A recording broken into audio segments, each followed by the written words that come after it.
Okay, so I've got a Final Cut Pro project full of video clips already prepared and named specifically so they're easy to recognize.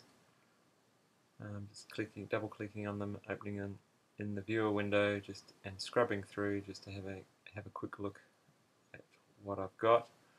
What I'm going to do now is create a folder system in which I can place all the similar styled video clips together in one folder to eliminate kind of the confusion which is taking place.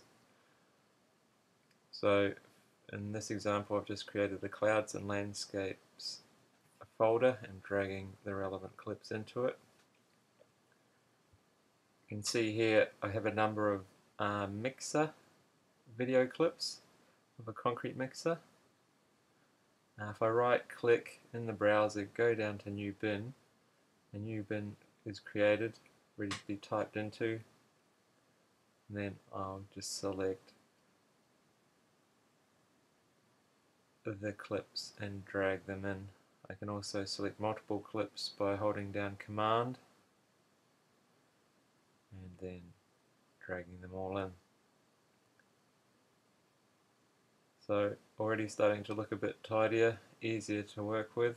We have 3 river clips there. Right click in the browser, new bin, give it a name, and then drag them in to the folder. This is particularly useful if you have a number of pieces of video footage or clips in the browser window and or have a number of different sequences on the go at the same time.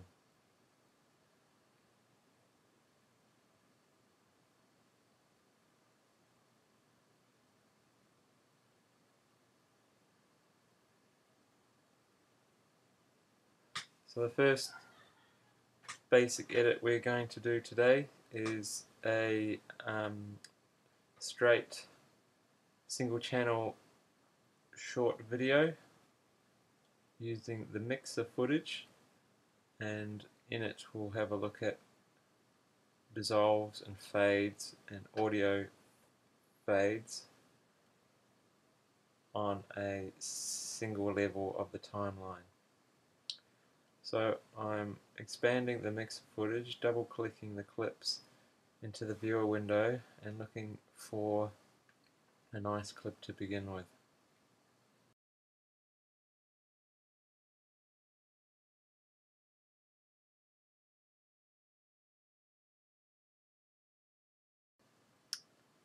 Once they're selected, or double clicked into the viewer and I scrub through, I can now redefine the length of each individual clip by pressing clip in, or mark in, sorry, and then mark out. This new white section has defined the new length of that clip, where I now can simply drag it down into the timeline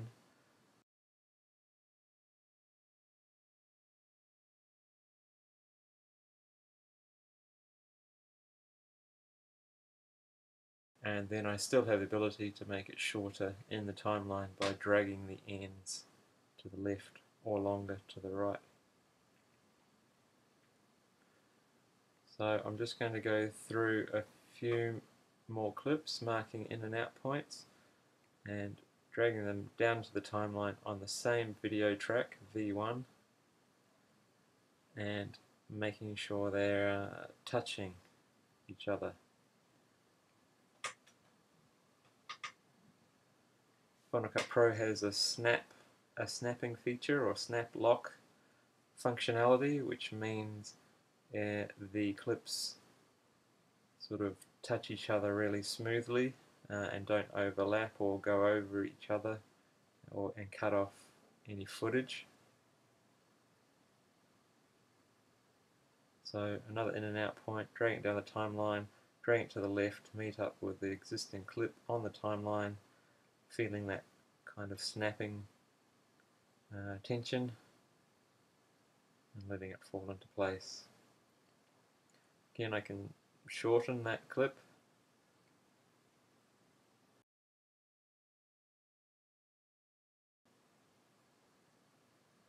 So one more piece of footage, create a new endpoint and out point, also by pressing I on the keyboard and O on the keyboard for the out.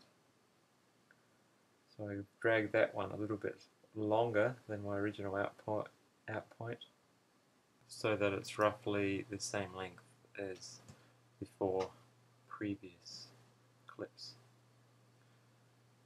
I can scroll through the timeline and drag along the timeline and change the scale of the timeline through the bottom slider.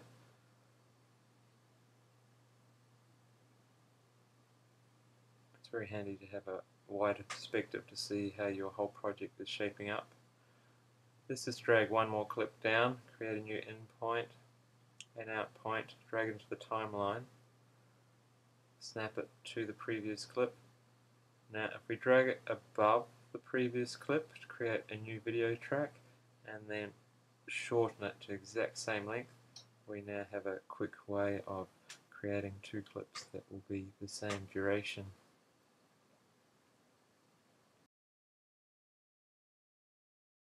So let's just give that a quick save, Command S or File, Save Project.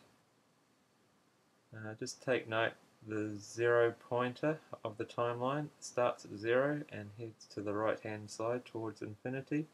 I like to keep a few seconds of black before the clip just to give myself a bit of space. And we can see currently we just have a straight cut in between all the clips.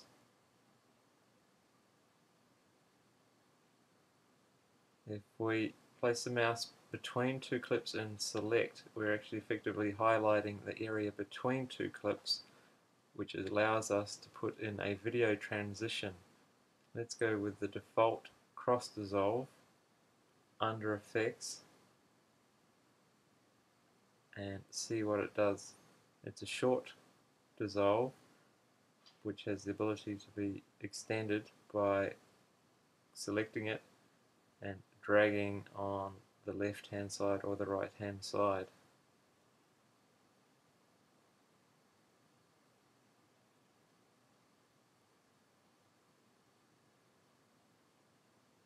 So if I scale the timeline to view the whole project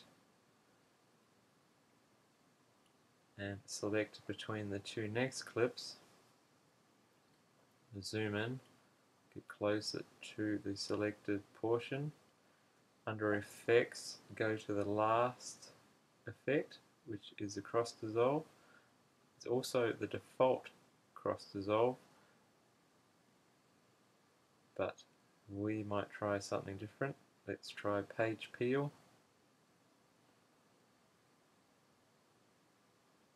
And by selecting it and then dragging it to the left, we are increasing its time.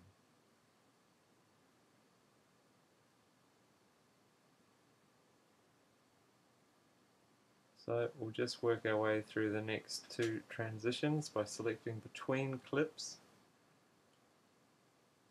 choosing either the last one we did or the default cross dissolve.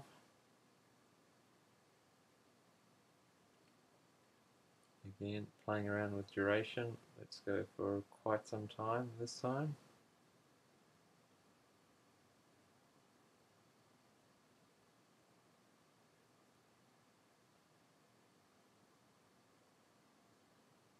And for the last one, a shortcut is Command T to insert the default cross dissolve.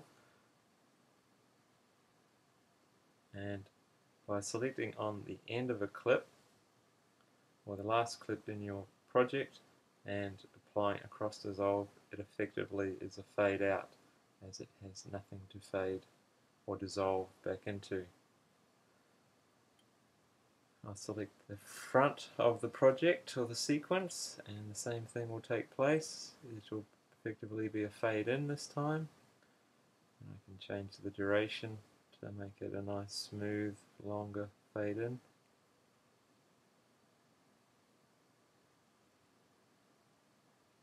Running into a smooth and long cross dissolve.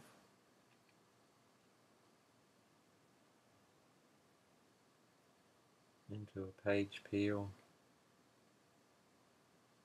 Another long cross dissolve, followed by a shorter cross dissolve and a fade out. So there are many transitions to experiment and play with under the Effects tab in the menu.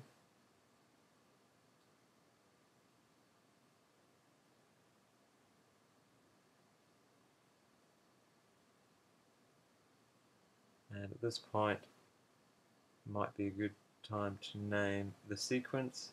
In this case, I'll describe the tasks we are going through, as we have a few more projects that we'll make out of this, or a few more sequences that we'll create out of this one project. Quick save again.